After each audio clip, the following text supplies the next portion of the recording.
Shut up and sit down.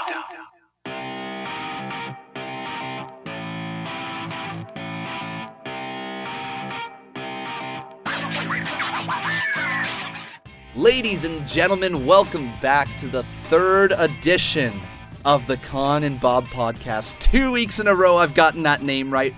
Welcome, Bob. How you doing, buddy? Great, buddy. Thanks again. It's our show. It is our show. I mean, you could always be here. Yeah, I don't know why I'm introducing you. It's like you should introduce me one time. Here, now you get it. You introduce the great con man. Ladies and gentlemen, welcome back once again. We are on the third edition of the Bob and Con. Damn it! Con and Bob podcast, episode 3. Let's do it. Yeah, let's do this, buddy. It's big show. We're coming off SummerSlam. Lots happened. Oh, so much. Focus on the fallout from Monday, Tuesday, though, most day. Mm-hmm. There's a lot to talk about from there that. Is. Like, we were thinking here, like, should we just sit through and sift through all the results of SummerSlam? And to be quite honest, you guys know the results here. By now, we have gotten a great Monday Night Raw with the fallout, an even better Tuesday Night Smackdown as well this week. It's crazy. This week, somehow, WWE has taken, I don't know, just a mediocre product at times and turned it into must-see television. It's because of the Miz. Must-see TV. It's all the Miz. Without further ado, man, what do you say? Let's get right into this? Let's dive in. All right, so coming hot off the heels of SummerSlam, we had Roman Reigns, the new Universal Champion, start out Monday Night Raw. Do you want to tell us a little bit what happened there? Yeah, no, the pop, obviously, some boos, some cheers, obviously. I like it. I think he's going to be solid as a champ, and he comes out and he looks like he had been working for that title for a while, and like he's excited. He had to work for it. It wasn't just handed to him. Oh, that's without question. Yeah, that's without question. So he gets out there, and I'm like, okay, let's see where this goes. This is a bold move because we know the fans. We know how the audience is going to be. And sure enough, what is the thing that you and I always talk about? How Finn Balor has not had his rematch for that Universal title since he had to relinquish it due to injury when he was the inaugural champion. Roman Reigns comes out and says, I'm going to give Finn Balor an opportunity for this championship tonight in Brooklyn, where he won it 2 years ago, where I won it last night. Right here tonight, let's do it. He mentions he never has had his rematch for this title, so yeah, I think it's only fair. It's completely fair. I love the hell out of that. I was like, that's my dude right there. Like, give Finn his chance, right? Because how many times have I said to you, why has Finn not had a rematch when he had to get rid of it due to injury? Just countless times. Like you've said that so many times, and it's so true because. You do think about it, it was SummerSlam 2 years ago where the Universal title was introduced. And to be quite honest, the Universal title, it should have been on Finn Balor for the starting reign, and it wasn't. So the fact that he finally got his rematch from a title that he didn't lose was great. And the fact that it came on the heels of Roman Reigns, who said he was going to be a fighting champion, and he does that by giving somebody who deserves it a match. I liked it. Oh, for sure. And I liked it even more, like, it just put a smile on my face, this segment. And I liked it even more when Corbin came out. I'm really liking Corbin since the character transition, I guess. I am too. By the way, speaking of which, like, I know this is so foreshadowing, but think back to like a month ago. Did you ever think Corbin would be the acting general manager of Raw? No, like prior to him in his head, not a chance. No, like you never would have saw thought him. about it. Never and now I'm excited for it. I'm excited to see how he handles that position and what his like character does in that position. I'm really intrigued. See, I'm excited once again to have a heel authority member and be in a different authority member than we're used to. Holy crap, I can't speak right now. But like that's what I like to see is that at least the authority figures are changing up on Monday Night Raw. Kurt Angle, I liked hearing Stephanie say that, he's not actually fired. He's just, on a temporary leave. He needs to go on vacation, which... Just a little vacation. Yeah, which is good. It's good because with that, we are going to get a heel character who is selfish, who likes to make things happen for his own benefit. He is the general manager now, and I wonder what that means for his character moving forward. But clearly not much happened there as he picked up a loss against Lashley, who continues, to do stuff, I guess. At least he's on TV, right? Yeah, he's doing stuff. He's impressing with like his strength and whatnot. And that was a fine match. Both got in a little bit of offense, which was fine. Corbin continues to impress me in the ring and out of it, in his character work and his moveset. His moveset's incredible. Yeah, you're never gonna shut up about his moveset, are you? You love his moveset. I love it too. It's so intriguing. Good. It's just different than what we're used to. A lot of moves, and it's a bit of agility with a lot of power, as well as like heel antics. It's just solid. And I was gonna say, you said his heel heat. Like, how much more heat could he have built for himself? He knows how to get it, because he came out in that first segment and said, no, I'm fighting Finn Balor tonight. You're not getting your Universal title shot, Balor. Yeah. So I was like, this dude is just a heat magnet right now. He's just building it. He's doing everything right, and I think that's great to see, especially from Baron Corbin, who I've always thought has lots of potential. I thought when I saw him in NXT, he had lots of potential. When he won the Money in the Bank, I thought, okay, this is the time that he's going to be pushed forward. And now, he shaves his head and he's an authority figure. So, guy's got range as a character, at least. For sure. Okay, let's push on into the next segment here. We had Sasha Banks and Bayley teaming up with Ember Moon to take on the dastardly evil Riot Squad, Liv Morgan, Sarah Logan, and Ruby Riott. Riot picks up the win, or at least the Riot Squad picks up the win over the three babyfaces. What's your thought on this match? It was solid. I enjoyed the match, actually, quite a bit. Side note, are we not calling them the Boss and Hug Connection? See, I can't get that name off my tongue. Like, I want to call them their team name, but the whole idea of calling it the Boss and Hug Connection, it just seems like it's a rip on the Rock and Sock Connection. That's literally what it is, and right? it just doesn't have that same, feel to it. It feels like it's a cheap ripoff. That's fair. But yeah, no, I enjoyed the match. I enjoyed it because I honestly think that the commentary did a great job during this match. They were shouting out to, Sarah Logan was the first person to defeat Ember Moon on the main roster, and they were doing this and that, and they just kept shouting out little things that made me be like, oh, that's intriguing. And then in the match, the wrestlers themselves were seeing like Sarah Logan almost get a pin on her and like things like that, and like show some aggression from different sides, all the different athletes on each other. I just enjoyed the match. It was a match that I sat down and I watched through, and I went, I like all these working pieces. It was like 6 different pieces all connecting with each other in a good way. It just seemed like there was some solid chemistry in there. There was definitely solid chemistry. We've seen the only thing I will say is we've seen these group of girls fight a lot recently, right? We've seen a lot of Banks and Bayley versus some sort of combination of the Riot Squad. Moon has faced a lot of members in the Riot Squad, so it is verging on the touch of being a tad repetitive. However, if it's going to be repetitive, I'm glad the heels keep on winning. Like, I'm glad that the heels are winning with this one. Because it gives us something to hope for, right? Yeah, like, if a babyface keeps losing, then the way you build up a babyface is by earning sympathy points for them. They got to get over with the fans in that sense, and eventually when they get their win, the pop might pay off. Although what I'm nervous about, I will say this much, I'm not sure if there's going to be any big payoff with Banks and Bayley anymore. No, and honestly, though, I don't think that there should be at this point. No. Like, they kind of screwed it up. If they're going to put them as a tag team, I will say this much. Let's keep them as a tag team for at least another year. Maybe if you want to venture into WrestleMania, maybe you could think about it then. They've worked out their problems. There's a lot of rumors of the women's tag team. There is rumors of that. I think heels should be the first ones to win the very first tag titles, or like any title, any inaugural title. Man, I'm having trouble speaking here today. It should go to a heel, and the reason why is because it makes that heel feel like a big deal right out of the gates, and it is so easy to get people to hate you when you're the first ever champion. All you have to do is brag about being the first ever champion.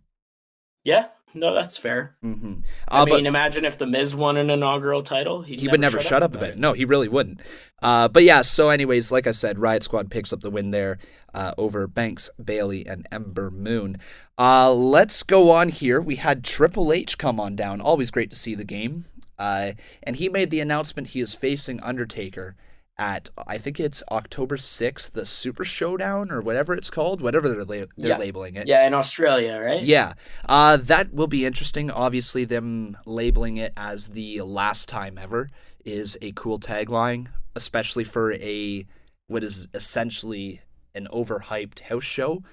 I don't know. I think that was going to be a fun little match, a nice little addition to the card, and it doesn't take up any full-timers spots. It's not like Taker was going to go against a young kid at this pay-per-view, right?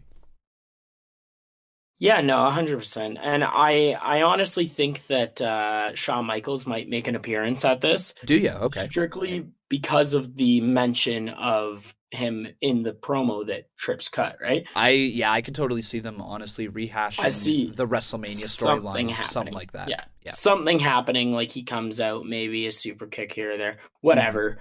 And it'd be a nice little pop to the crowd. Exactly, just like the pop to, because that's all that match is. It's just nostalgia. It's just, yay, look at, there's The Undertaker, there's Triple H, there's Shawn Michaels. It might very well be the last Taker match we see, though. Let's keep that in mind. Yeah. Like this. No, that's fair. The way that they're building it, yes, it is in a random, like, WWE Network exclusive thing, but that's not the worst thing to happen. I mean, it's going to be a big sellout crowd. What I will say, though, is Undertaker, we keep thinking this might be the last time we see him, and he continues to prove us all wrong. So hopefully the Dead Man will live up to his name and, continue to be the Dead Man. You can't die, you can't get old if you're already dead, right? So who knows? Maybe he'll put on 100%. A great match. My only fear is that I don't want to see this 2.5 minute match like we got at WrestleMania with John Cena. Please don't. And I don't want to see at least a 7 to 10 minute match. Yeah, I don't think Triple H would honestly go out there just for a 2-minute match either. I think he'd at least want, the match to be longer than his entrance, right? Yeah, fair enough. Think about this. Oh my God, Triple H and Taker walking down in that giant stadium. It is going to be such a long entrance for both of them. Oh my God. The segment itself will be 25 minutes and the entrances take up about 19 minutes. Yep, basically. Let's push on here to Ziggler versus Ambrose. Great match.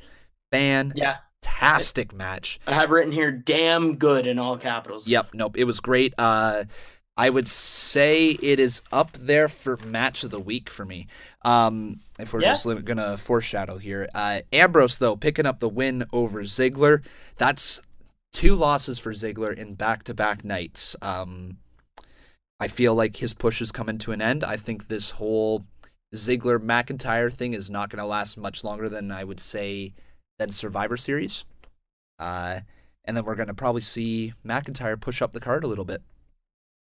Now, do you think that they necessarily break up, or do you think maybe it? Honestly, man, it turns it the other way, like where McIntyre's now the main guy and Ziggler's just his, like almost like a manager. He's his mic worker. He does still have matches. Here's the reason I'm going to jump right there. I'm going to say here's the reason why that's not going to happen. Is you've noticed at least I noticed. Especially on Monday Night Raw this past week, when Ziggler lost there, he got a dirty look from McIntyre. A very dirty look towards the end. It was almost like when Ziggler was down at the end of the match, sitting at the back half of the ring, McIntyre was all the way at the front, and he looked back and he did not look impressed. Something tells me there's more to that, because Ziggler has been the one who has lost most of the matches that they've lost as a duo, right? Like, yes, he was the Intercontinental Champion, but Ziggler has lost the majority of matches. That is fair. In all fairness as well, on the other side of it, since he's come up to the main roster, have we seen McIntyre smile once? Nope. Yeah. So he just always looks pissed off. Plus, they literally just gave him the moniker of the Scottish psychopath, so I don't think that has a baby face. He just always looks pissed off. Yeah. Let's push on here, though, to Elias versus Curt Hawkins. I love this segment. I think Curt Hawkins is one of the best enhancement talents WWE has had because they have a storyline with him, and it's not at the top of the card storyline. It's not even middle of the card. You might not even see it for another month, but they keep his losing streak intact, and the day that he ends it, it is going to be a giant payoff. Oh, it's going to be huge. Even his shirt, his merch, the aspect that he has 0 and all those check marks on it for 200 and now 19 matches or whatever. Yeah. I love it. And he's good. He's solid on the mic. And he convinced me with his promo there. I thought, hey, this is a fiery babyface I could get behind. And I kind of just liked seeing him. We haven't seen him in a while. I was like, oh yeah, Curt Hawkins, man. Good for that dude's solid. Let's get him in the ring here. Yeah, this makes 2 weeks in a row where there's been great jobber segments involving Elias. You know why? Because Elias is so damn over, man. That dude can do anything, and he's gonna get it over. Yep, I agree. He's incredible. The guy is one of my favorite talents in, let alone WWE, the wrestling world currently. And here's what I love about my favorite acts is that also he is not overly talented in the ring. Like, he's talented, don't get me wrong. Like, everybody in WWE is talented to be there, far more than we are. But he's not overly, talented in the ring, but his mic work and his character work and the way that he tells the story in the ring with his character work is going to keep him around WWE for a long, long time. Yeah, and the other big thing that I really enjoy with him is he's great. He makes a lot of jokes off, like when the bell's not ringing. And then as soon as that bell rings, something happens and he flips that switch and he shows that aggressive side. Like, don't forget, I'm not a comedy act, because he's not. He's like, I'm a heel that will make a lot of jokes and you guys will be like, what does WWE stand for? Walk with Elias and everything. But when that bell rings, I can go and I can manhandle most. That's what I love about him. He proves it, right? He backs up what he says. Yeah, and even if he isn't able to back it up, like, in his feud with Braun Strowman and all that, he's so convincing as a heel that you believe he can. No matter what he says, you just believe at least, hey, this guy could definitely back this up, Even if he doesn't, you still believe every word that he's saying, which I think 100%. Is a really good character to have. Up next, we had Authors of Pain versus Titus Worldwide. Yikes. One of those starting to get a little bit repetitive. Starting? What I will say is, though we've seen this literally exact match 18 times in the last week and a half, so what it feels like, I like that they're starting to give a little bit of something there, right? Like that Apollo Dana thing. Yeah, like, yep. Apollo and Dana seem like there's something going on. There's some other story there that I'm now like, oh, what's going to happen there? Does that mean Titus Worldwide's going to break up soon? What does this mean for Titus Worldwide? And that's what they need to do. Keep us interested in the teams, in the acts, in the people, everything that we shouldn't be interested in. And if you continuously do stuff like that, it's good. Yeah, I know. I agree with you on that one. I agree. Giving at least some sort of storyline to every one of your talents. Like, you don't have to act on that storyline every week, but like I just said with Curt Hawkins there, he's got a storyline, and he hasn't won a match in 220 matches now, or whatever it is. Exactly, about that. So I like the idea of, giving at least somewhat storylines to lower card people, so that way, at least they have a character, they don't feel bland. And when they do move on, if they do start to get a push, at least there's some sort of momentum there or something the fans can get behind. Cruz certainly looked great in this match. I was going to say, Cruz looked very good. I was going to say right here, he might have had his wake up, performance right here. I think for whatever reason, he feels like he's been holding back, whether it be the whole idea that he's in Titus Worldwide where he's really not going anywhere right now. His moveset is all explosive and power, and if you're not going to get it going anywhere, and you got no support behind you, maybe you're not putting all of it in. But for whatever reason, this match, he put everything into it. He was the star of the match, and even though Authors of Pain picked up the win there, I'd say Apollo Crews is the winner of that match. So here's the thing. I completely agree. You think going forward now, we may see a Titus Worldwide split a small feud between Apollo and Titus to enhance Apollo. Dana as Apollo's manager now. And then Dana and Apollo maybe work their way into that mid-card scene. It would take some work because Dana also is not overly great on the microphone. But if they tell story with the two of them, definitely. Story to be necessarily. No, but I'm the just gonna story say of the two of them. That's what I think can build it. Yeah, I'm just gonna say, like, if you're gonna have a manager with somebody who has all the talent in the world but can't really speak on the microphone, chances are you should pair him with somebody who can speak on the microphone. I get it's a natural pair there, Dana and Apollo Crews. However, unless Dana has gotten great on the microphone, which, she might have. It's been a while since we've heard her cut a big promo. She can obviously get a fan's reaction because she did, when Charlotte turned on her way back when. So we'll see. Maybe she's come a long way. Maybe this would be a really good pairing. Who knows? We got to give it time, right? What I will say, I liked her little segment with Apollo, like and I liked how she pushed Titus away from Apollo to check on him and things like that. Like, that's where I'm like, okay, you don't necessarily need to cut promos and be that classic manager of Apollo. But if they're going toward a love storyline that way, then that would be different than a manager. I think that she can pull that off. Like, they can pull it off well enough because then she doesn't need to be like, Apollo Crews is better. She just has to be lovey-dovey with it. Yeah. And maybe it means that we get a battle of the biggest loves and maybe get Mike Kanellis on TV a little bit. Hey, that would be a nice Raw feud or something like that. Exactly. Like, have Mike Kanellis come out, attack Apollo Crews, and have Maria attack Dana. And then hype up for next week on Raw. We have ourselves a mixed tag team match. Exactly. There you go. You don't need to pay off at all pay-per-views. You can have a payoff a week later. And exactly. I think, and you know what? I will say this much. WWE, especially within the last couple weeks, they've been doing that.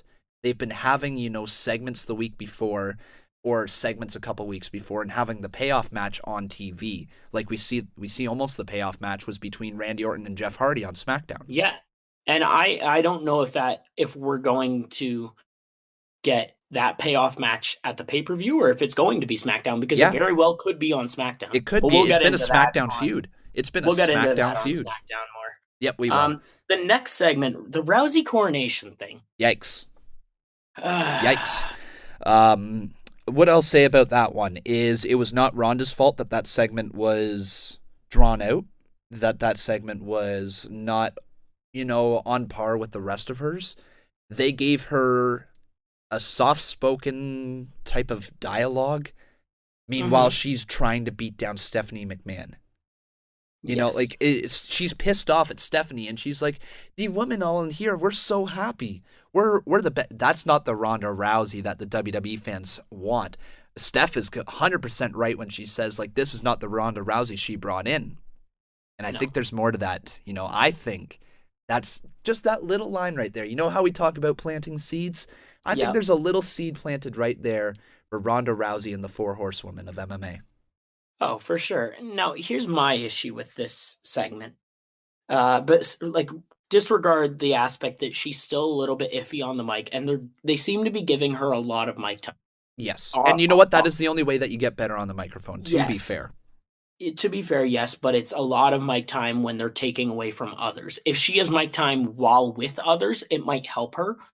But she's doing a lot and they're not giving her great lines, like you said.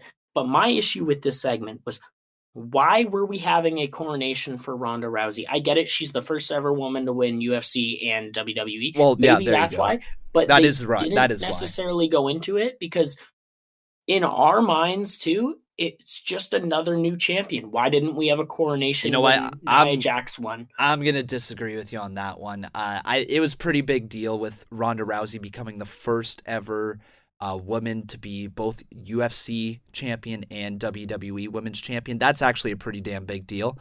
It's huge, but they didn't sell it as that. No, they didn't sell it. No, that's where the execution. Yeah, the execution was done poorly. But no, the whole idea of the coronation, I think that was, by far, that's the right call. WWE wants those press releases. Ronda Rousey and all like the coronation, making it feel like a big deal. That's what WWE was striving to get out of this segment. They probably did. They got the photos they wanted. ESPN had their stories, and like they had the right stories. Their stuff. They got the stuff they wanted out of it.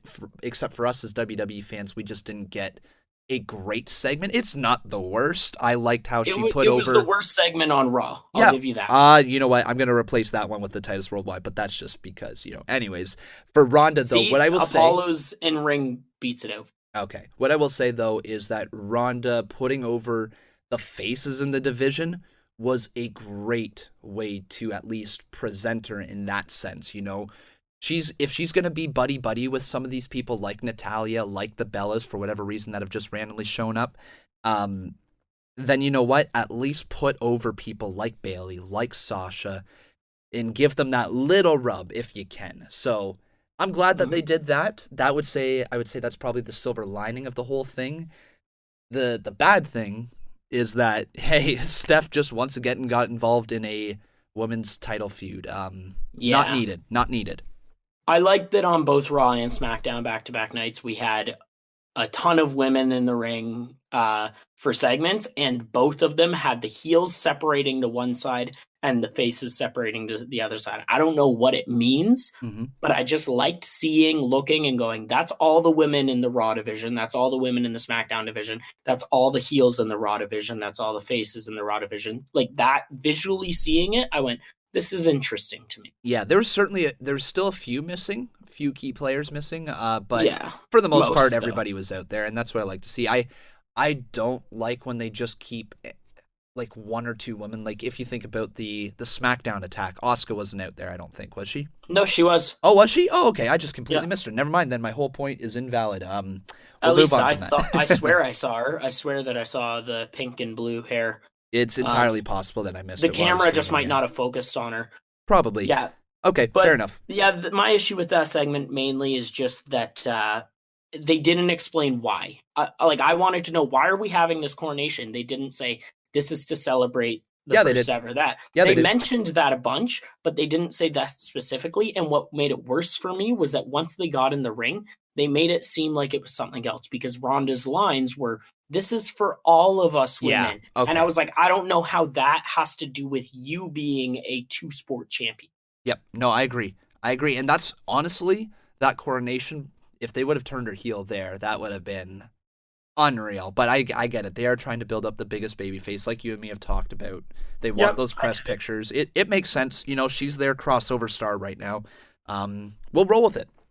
Yeah. The next segment, though, yes. I loved the next two matches. I did too. I did as well. You want to start off? Sure. Yeah, we had Bo Dallas versus Scott Dawson first, which, by the way, if Scott Dawson and the Revival don't ever work out together, if Scott Dawson and Dash Wilder just don't work out, he is going to be an absolute star on his own, isn't he? Both guys solid, man. Both guys are solid. Dawson impressed a bit more. Yeah, Dawson impressed a bit more. I like his in-ring psychology, and also, his promos. I think his promos are what separates him from Dash Wilder there. Yeah. But yeah, good match there. I like that he won with, what was that, a reverse gory buster, or was it the DDT, the cradle DDT that Scott Dawson won with? Dash's was a gory bomb-esque thing. Yeah, so it was the cradle DDT that Scott Dawson won with. Cool. Yeah, Dawson's was that little, cradle DDT. Very similar to the Rampage. That's a good way to put it. That Rampage DDT that Page had. Yeah, Dawson picks up the win there with a cool finishing move. I like that, they're in a tag team, but they do have solo finishing moves. That's one of my biggest notes on these both matches. Yeah, and they're both very very powerful looking moves as well. Like not just and intriguing moves that we don't see often. I just liked both of their solo finishers, like you said, because then it goes, these guys can be solo stars because they have an interesting finisher. Exactly. Yeah, they're great as a tag team, but hey, they're very capable in singles action as well. But yeah, Dawson picks up the win in that one. Then we had immediately after Curtis Axel versus Dash Wilder. I love it when they have tag teams feuding and they have two singles matches, because, man, that makes so much sense. So easy to book, and especially for a team like the B team, where they aren't overly... They're not meant to be booked strong. They're meant to be booked lucky. And you're seeing right now, their luck runs out in singles matches. So it's just a matter of time before the Revival picks up their tag team championships. But yeah, Dash Wilder picks up the win over Curtis Axel there. Great segments. Loved them. Yeah, I liked both a lot. The other things too, like the little things in this, I liked that both guys got to show a bit of offense. Mhm. Both Bo Dallas and Scott Dawson in their match got moments where they both got offense, and so it wasn't just a squash. No, it was. Oh no, they were good matches. They were good. And matches. then Curtis Axel versus Dash, balanced match. Curtis Axel had some serious stuff, and one of the little things too that I really liked was Bo Dallas almost putting away Scott Dawson, getting that close count on a slide on that pin. Mm-hmm. Because that's how they retain their titles, on a like kind of not a true finish, right? It's a little bit of an unclean finish when you roll a guy up or when you like crucifix him, or well, yeah, it's a scapegoat finish. You know, it's an easy way to get out of the match without really harming anybody involved. Exactly. And I liked that they did that in that match because it was a nice little throwback. And I liked Scott Dawson's reaction. It sold me the best because he hopped up and immediately on his face, I read him saying, "You're not getting me like that. Mm-hmm. Not after last night. You're not getting me like that." Well, and I went, that's nice. It that goes little to show. stuff, little thing. Yeah, it goes to show just how smart the Revival are. Because like that is their characters. They are supposed to be the smarter tag team, you know. They're powerful, they're a throwback, they're very smart and methodical with the way that they take their action in the ring. So I really liked seeing that, you know, that there was some growth with Scott Dawson there. He got beat once that way, he's not going to let it happen again. Exactly. And you know, he's letting his opponent know that you're not going to get me that way. All right. Then we got a hell of a main event. Holy. Oh, yeah. Roman Reigns and Finn Balor made an absolute classic last night. That is a match I'm going to watch again. The whole segment, the whole final half hour was fantastic. Roman Reigns picks up the win in this Universal title match over Finn Balor, but I don't know what more to say with that. Roman and Finn have some amazing chemistry. Great match. Just great. Yeah, honestly, Roman looks strong. Finn seemed extremely like an underdog throughout this match. And that's what I loved the way they booked him as, yeah. I liked it, but at the same time, I thought logically, that's my worst trait of being a wrestling fan, because I'll think logically sometimes. And I thought, okay, if Finn is such an underdog, great. But how do you have such a dominant character and the Demon be the same man? And I guess in certain ways you can, because it's this dark side of him that shows all of his aggression. But I like that you saw little moments of aggression from Finn as well. And just a hell of a match. Finn impressed me through that match so much. Yeah. Oh, man. No, Finn he made another name for himself. I think those are the types of matches where Vince will look at them and say, all right, let's give this guy another chance. He seems super over with the crowd. He liked that Demon character from the other night, so why not? Let's give him a chance. What I will say about the Demon is, yes, there's that whole logical thinking. Like, okay, so he used the Demon last night against Baron Corbin.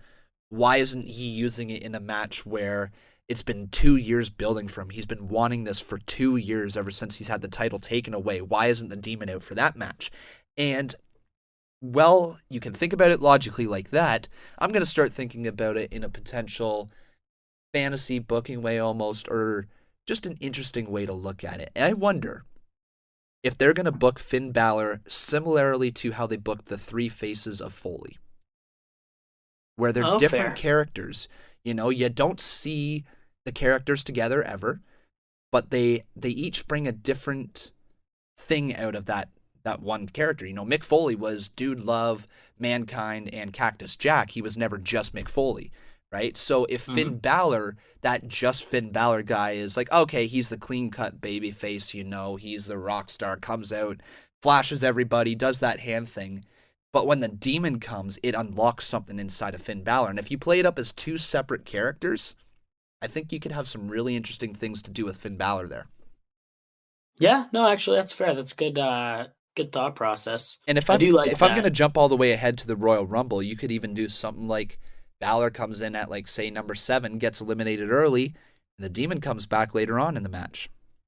Yes, that's actually they've done it with Mick Foley before, Yep. the three faces coming in. They've done it with Foley, same- and they did it with who did they do with they did it with another character. Others. I forget who it was. Others. I Dude forget. Love, Cactus Jack, Mankind, and others. Yeah, they definitely definitely did it with somebody else who has a second character, but I can't remember. It wasn't like a big time character. No. Anyways, though, Braun cashes in though afterwards, or at least The tries highlight to of the cash night in. coming up. Yeah, highlight of the night. Oh, easily, man, easily. Braun cashes in, or at least attempts to cash in his Money in the Bank contract after Roman Reigns retains his championship, kicks down Roman Reigns, goes to reach for that briefcase, hands it to the ref, only for us to hear the original Shield theme music. Oh my God. The Shield's back, dude. The Shield is back.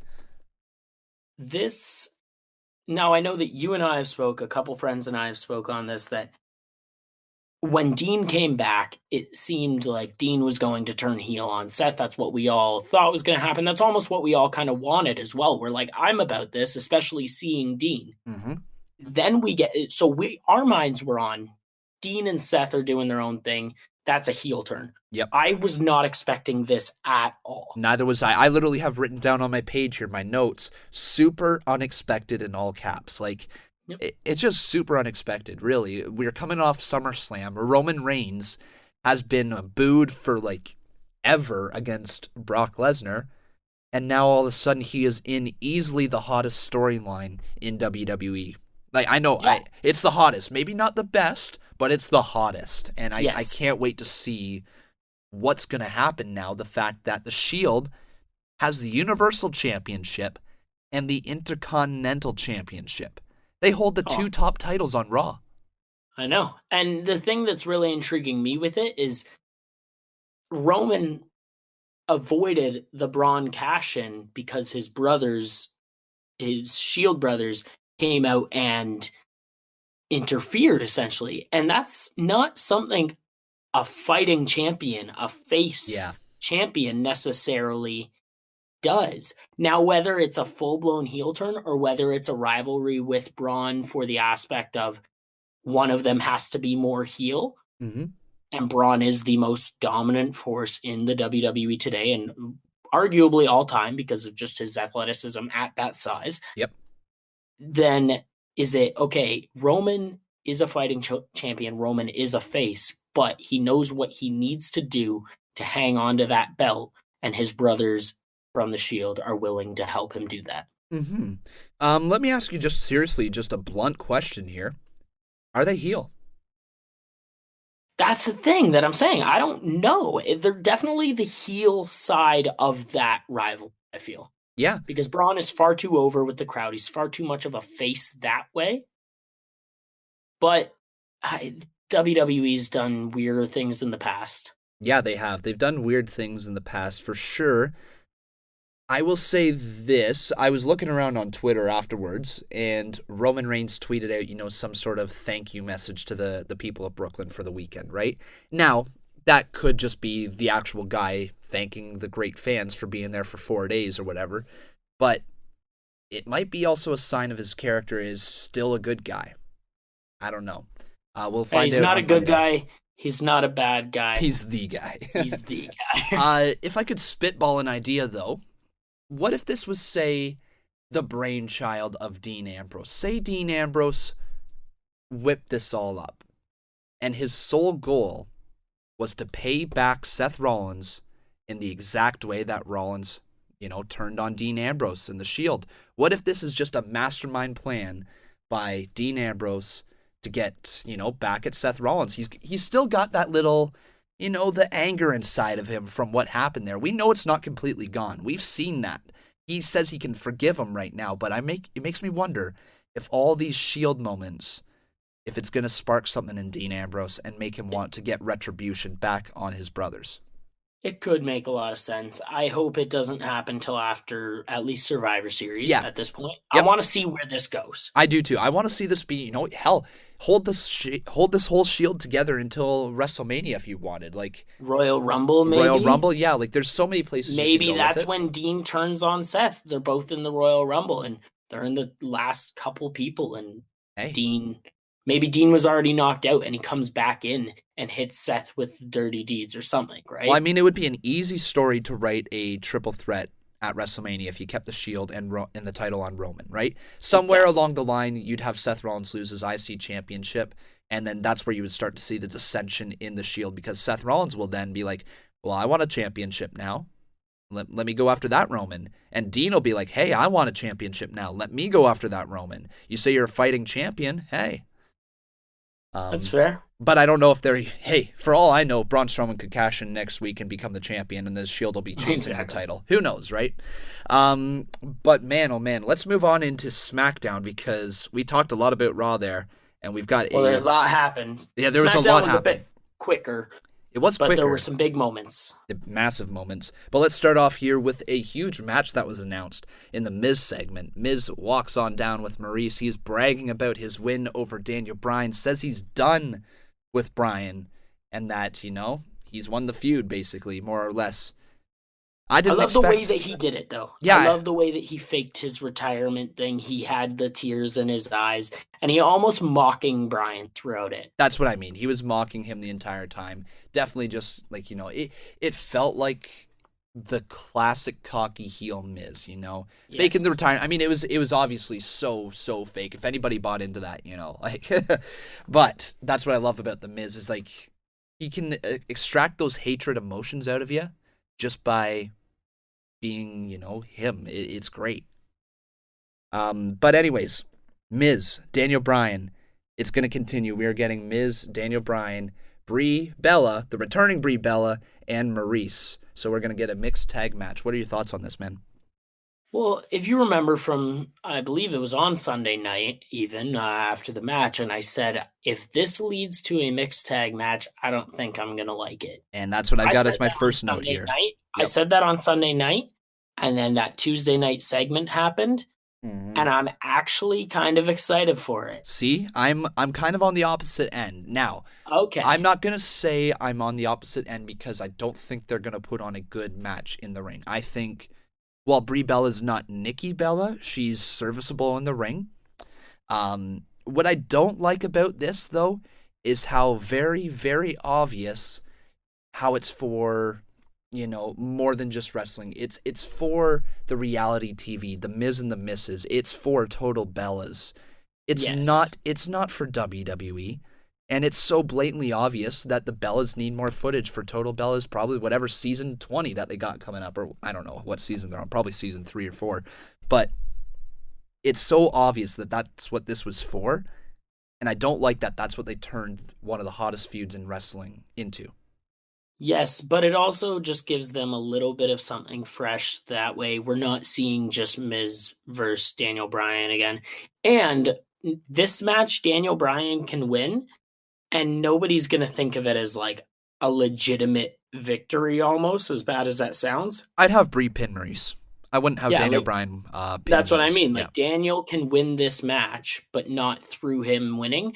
And nobody's going to be like, well, now they're legitimately even because Miz beat him at SummerSlam and Daniel beat him at Hell in a Cell. They'll be like, well, Miz beat him at SummerSlam. Daniel and Brie beat Miz and Maurice at Hell in a Cell. And Maurice is not a wrestler. As much as Brie Bella is serviceable, Maurice is even less so.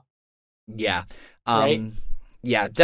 She's definitely lost her edge. I really liked her run back in whatever it was with the Divas Championship. I liked her as a character then. I like her as a character now, but you're right. Her in-ring work it leaves there for room for improvement. My concern is both these women have wrestled 2 matches, maybe each, if that, in the last 4 years almost, it feels like. Well, that's what I mean. Like, it's why I'm not a big fan of this being added into the feud. Yes, I get it. You can have another match. It doesn't draw out the one-on-one, selling ability. But it definitely, it sours a little bit on the feud. I think this is a step backwards. I don't think this is a step forwards. Whether this is a stalling tactic by WWE to get to the next big pay-per-view, maybe. But I'm not a big fan of it. I liked Brie hitting Miz, though. I'll say that. That was cool. I did. I just enjoyed it for some reason. Jeff Hardy, Randy Orton. Speaking of hot feuds now. Jeez, man. Orton picks up the win via DQ, but that's not the story at all. That is not it at all. Randy looked sadistic. He looked crazy as ever. Again going after those spacings and Jeff's in his ears. So vicious. Jeff looked really aggressive. Obviously, carelessly threw away the match. He didn't care about winning it. Mm-hmm. He gave up the DQ just to stomp Randy in his little Ortons, so to speak. His little Ortons, yeah. And Jeff put, as hurt as that guy looks, he's putting his body through it. Well, yeah, somehow Jeff is working more now, I would say, than he was in the last little bit, especially previous months, and he's supposed to be really, really banged up. Yep. He is supposedly very, very hurt right now, and he's working more than he was, say, 2 months ago, 3 months ago. He's on every episode of Smackdown. It's crazy. I know. I also enjoyed the aspect that we saw this little bit of aggressive side from Jeff, that he's just sick of Randy doing what Randy's been doing. And we're seeing Jeff just kind of lose his cool. Mm-hmm. Jeff is supposed to be the cool, extreme guy. Yeah. Not caring about throwing his body through it for the win, not for payback. And now Jeff is doing it for payback. Well, yeah. So it's a little bit different, and I just like it. I think this is a nice feud. I think wherever it's headed, it's doing well, and I'm interested to see when it ends and where it's going. Yep, I'm right there with you. Definitely a fan of Jeff Hardy putting Orton through the table, though, with the Swanton Bomb. It doesn't matter how many times you see that spot, that you see that exact camera angle of Jeff Hardy hitting the Swanton Bomb through a table. It looks amazing every time. Up next, we had Naomi versus Peyton Royce. It's nice to see Royce get the win, especially after the week that she had last week. Thought that myself. I think that's the right call there. It gets the Iconics some more heat. They're great on their promos. Legitimizes them. That's what I'm going to say. Yep. They've got great heel promos. They have not picked up too many wins. They're usually the stepping stones, which I truly think that should be their role for a long, long time. But you're going to have to give them occasional wins here and there to keep them more than, more so to protect them from falling down the card than just trying to move them up the card. I would say and that's the against way to a good wrestler and a former champion in Naomi, I liked it. Yeah, no, Naomi's nothing to scoff at, right? She's, like you said, a former women's champion. And that fisherman suplex with the bridge was clean. It's gorgeous, isn't it? It looked great. It's right up there with Alicia Fox's Northern Lights suplex with the bridge. Great. Yeah, it looked really clean. All right, now I'm going to talk a little bit about possibly the biggest taking away point of SmackDown Live, Becky Lynch. She is officially heel in a weird, weird way. I love Becky Lynch. I love how fiery she is. I love the passion that she has.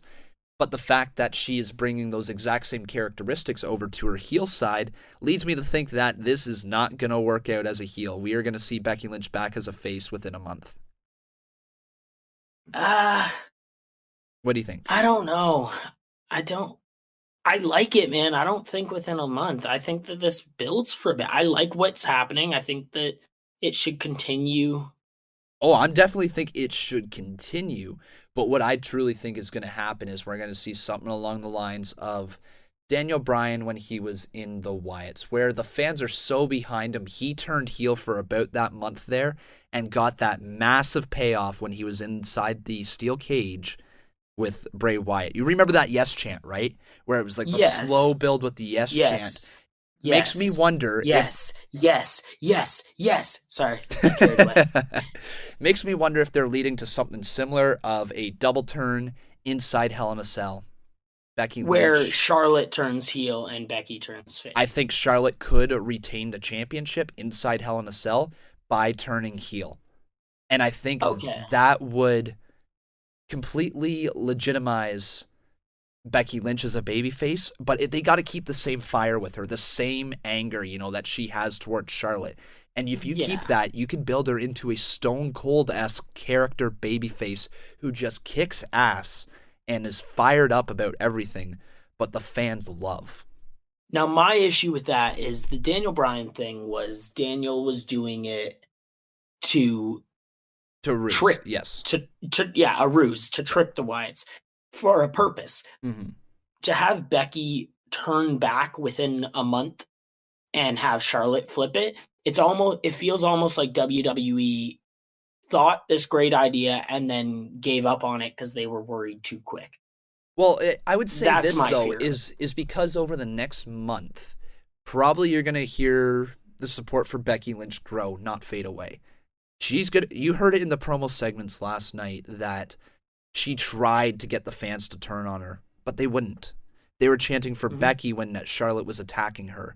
And the reason why, like I say, is because she's brought the exact same characteristics over from her face character into this heel character. The only difference is she says the fans haven't been behind her.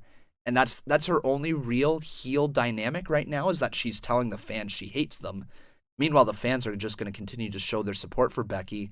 And what I hope that does is I hope that, awakens something in Becky and says the fans really have been behind me this whole time. And that realization of the fans, I think they could strap that rocket onto the back of her, and that would make for some great television.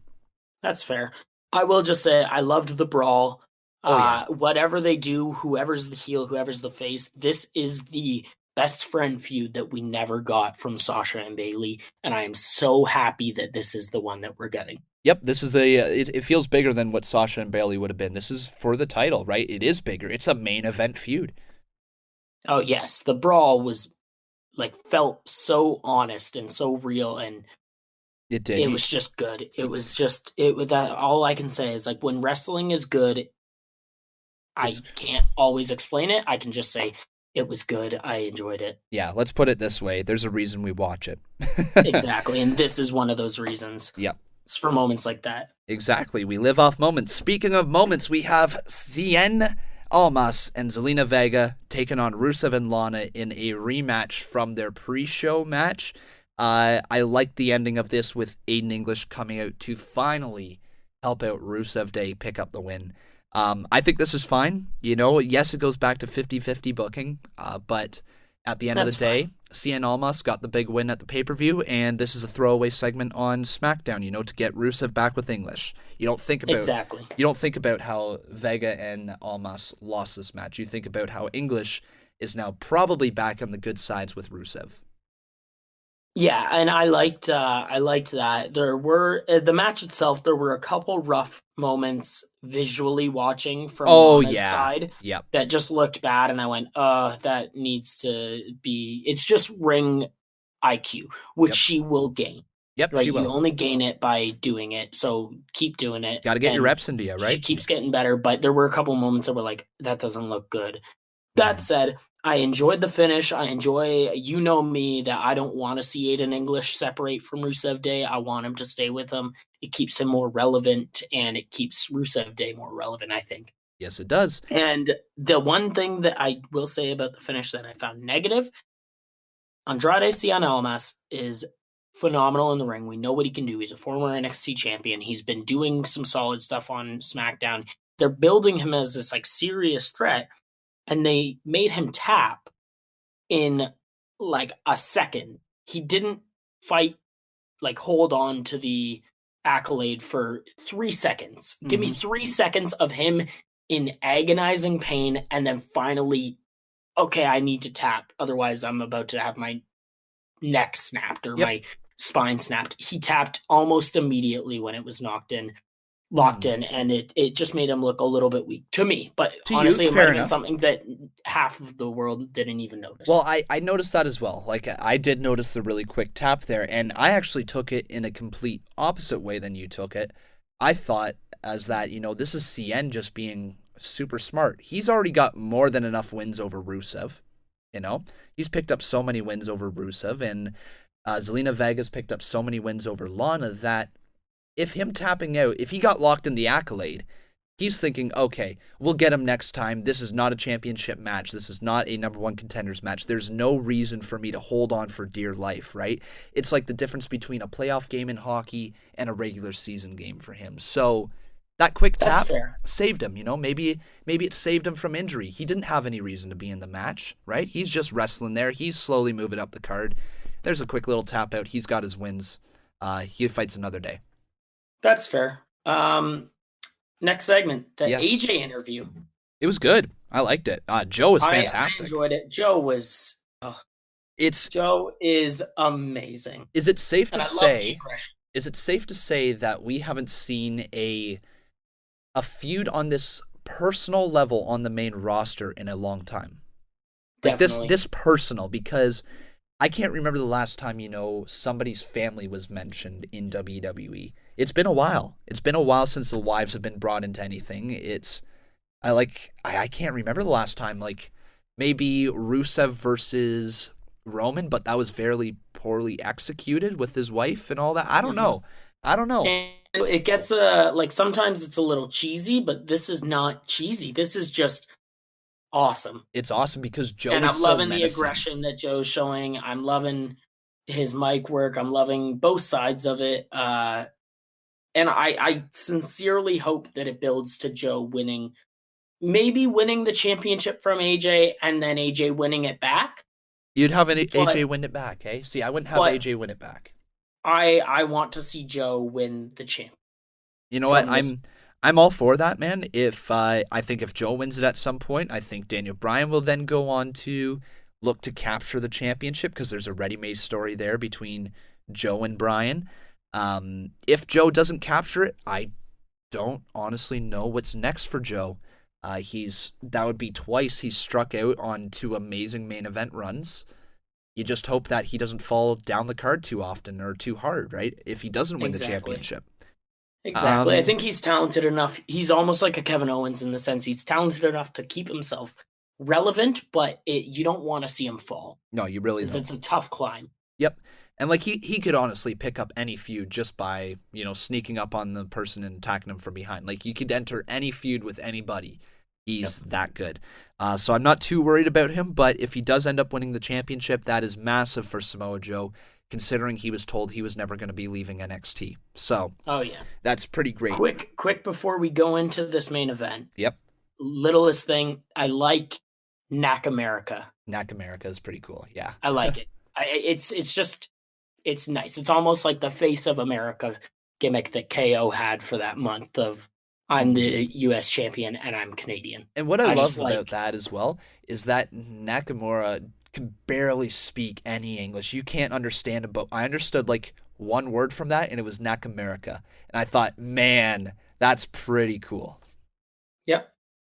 Okay, so move on into this massive main event. The tag team championships are on the line. Bludgeon Brothers versus the New Day. And during this match, for the entirety of the match, Eric Rowan was working extremely hurt. I think he has something torn in his shoulder, so he was working one-handed the entire match. The guy is absolutely amazing, so I'm giving massive praise, a massive shout-out to Eric Rowan, who I believe he went under the knife this week, or maybe today or something like that, or at least is scheduled to go under the knife. Get well soon, man. You put your body on the line for all of us, and you earned so much respect by thousands of people that night. Well, you know what it is, too, with a guy like that, you're a monster.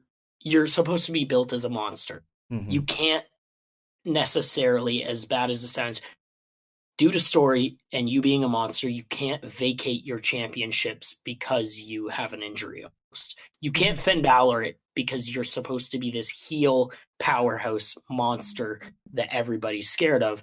So it just comes off weird. So much appreciation. And I'm sure the guys in the locker room, I'm sure the New Day appreciate him fighting through it to complete the story. And that's just commitment. No, it's commitment. It's being a pro. And what I'll say also is that I love how WWE tried in every way possible to mask that he was injured and give him the best possibility to put on a good match. You don't need to take massive bumps if you have a steel chair in your hand, or if you're putting people on top of ladders or slamming them into announce tables or into the barricade, right? You can mask a lot of problems, especially for a shoulder injury, if you make it a hardcore match, especially with the tag team match being a tornado tag as well. Yes, and the one thing I will say about the tag aspect of it, I was thrilled that New Day went with Kofi and Xavier. I know that the story was Big E's ribs are hurt, but Speaking of which, Big E eating ribs backstage was hilarious. Hilarious. Yeah, that little bit was hilarious, just all of them backstage. But I loved seeing, this is what I said to you the other night, that they could have went with the speed over power. Yep. And they went with it, and obviously it worked out. It's very different seeing the New Day in there without Big E. Yes. It brings an extremely different dynamic, and I love it. I hope we see more of that in the future. Yes, and it continuously reminds us as fans, oh yeah, like Big E doesn't need to be in these matches every single time. There's 3 of them, and it's not just Big E and Kofi or Big E and Xavier. You can also get that third option. And they've done that a few times in the past, and it's always worked out when they do. I like that they kind of keep it sparingly, though, because it does make sense. You know, you want Big E in there. The dude's massive, right? Your finishing move revolves around him lifting the person up. So it makes sense for you to, from a strategic point, to want him in there with you. But it didn't hold them back in this match as the New Day become the five-time WWE World Tag Team Champions. That is so difficult to do when you are not sitting right next to me. When you're all the way over there trying to work off you, no way, man. That's not happening. I tried speaking with you. Not a chance in hell. That's all right. But yeah, they're the 5-time tag team champions. They are put right up there with the Usos as 5-time. Yep. And I think the New Age Outlaws are a 5-time tag team champions as well.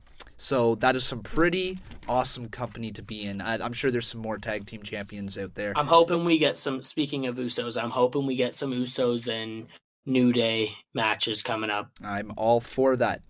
Who would your MVP of the week be, man? MVP. Give me yours first. Let me hear yours. My MVP of the week is 100% Becky Lynch. She has taken the WWE by storm. Whether she's going to continue down this heel run or not, I don't know.